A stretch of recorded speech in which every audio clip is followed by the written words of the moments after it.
Hello, everyone. Good evening. So good to see your smiling faces. This is Minerva, and these are today's top news. The Taliban on Tuesday thanked the world for pledging hundreds of millions of dollars in emergency aid to Afghanistan and urged the United States to show heart to the impoverished country. A donor conference in Geneva on Monday saw countries promise a total of $1.2 billion in aid for Afghanistan, which was taken over by the Islamist group last month in a lightning offensive that took retreating US troops by surprise. Afghanistan, already heavily dependent on aid, is facing an economic crisis with the new authorities unable to pay salaries and food prices soaring.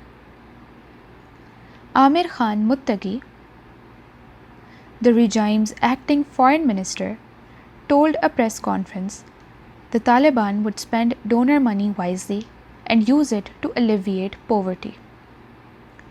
The Islamic Emirate will try its best to deliver this aid to the needy people in a completely transparent manner, Muttaqi said. He also asked Washington to show appreciation for the Taliban allowing the US to complete a troop withdrawal and evacuation of more than 120,000 people last month. America is a big country. They need to have a big heart, he said. Muttaqi said Afghanistan, which is also facing a drought, had already received aid from countries such as Pakistan, Qatar, and Uzbekistan, but did not give further details. He said he had held discussions with China's ambassador on the coronavirus vaccine and other humanitarian causes, with Beijing pledging $15 million, which will be available soon.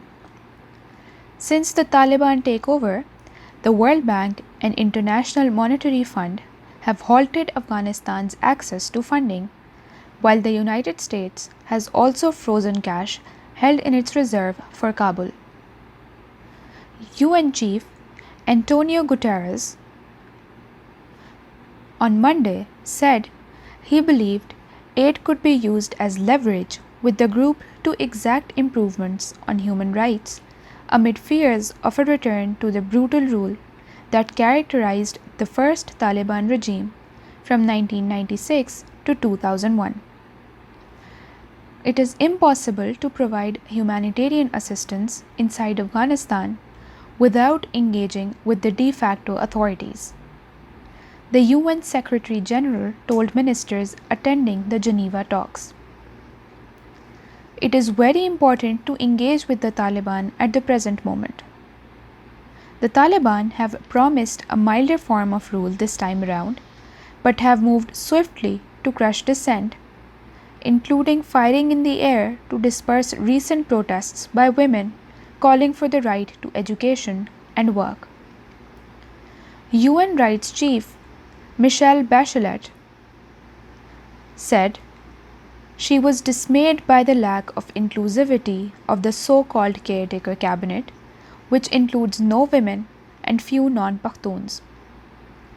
US Secretary of State Antony Blinken has previously warned that the Taliban would have to earn legitimacy and support after talks with allies on how to present a united front.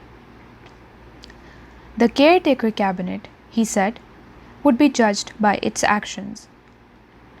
Meanwhile, Afghans are resorting to selling their household goods to raise money to pay for essentials, and bustling second-hand goods markets have mushroomed in most urban areas. Ajmal Ahmadi, former acting governor of the Afghan Central Bank, tweeted last week that the country no longer had access to around $9 billion in aid, loans, and assets. Thank you to all the deaf and hearing people around the world for connecting with us. If you enjoy the video, Please like, comment, share, and subscribe.